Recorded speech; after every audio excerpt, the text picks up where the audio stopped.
আসসালামু আলাইকুম প্রিয় ভাই বোনেরা, এই যে দেখেন আজকে আপনাদের সাথে শেয়ার করবো আমরা ঘরে যা রান্না করি। আমাদের আলাদা কোনো রেসিপি আমরা দিই না, আমরা ঘরে যা রান্না করি তাই মাঝে মাঝে আপনাদের সাথে শেয়ার করার চেষ্টা করি। আজকে রান্না করব আমাদের গ্রামে যে হয়, পানিতে শাপলা হয়, আমাদের জাতীয় ফুল শাপলা। সেই শাপলা যে রান্না করে খাই আমরা, সেই শাপলা ইলিশ মাছের মাথা এবং কাঁটা দিয়ে, কাঁটা বলতে মানে মাথা লেজা দিয়ে কীভাবে রান্না করে সেটা আপনাদের সাথে একটু শেয়ার করি।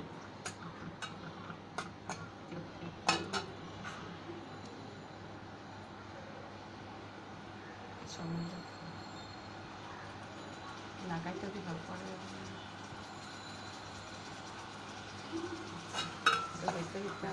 মশলা দিয়ে দিই, কারণ একটু পেঁয়াজ রসুন এই কাঁচামরিচ সব দেওয়া হয়েছে, এখন দিব আলাদা কোনো রেসিপি না, আমরা সাধারণ তরকারি যেভাবে রান্না করি সেভাবেই আমরা রান্না করব।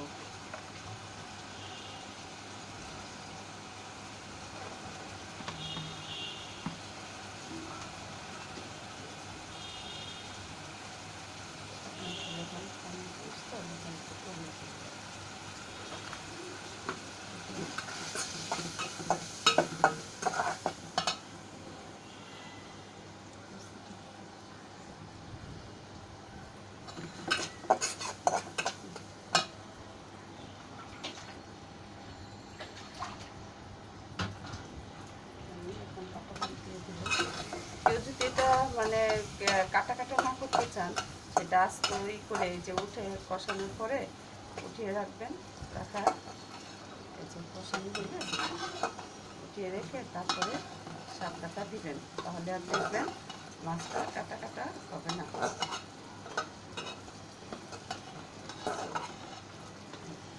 রেখে এখন শাপলাটা আগেতে একটু পানি দিয়ে, শাপলা তেমন দিতে হয় না, তারপর একটু ভালো পরিষ্কার করার জন্য হালকা একটু পানি দিয়ে ধুয়ে ঝরে রাখবেন।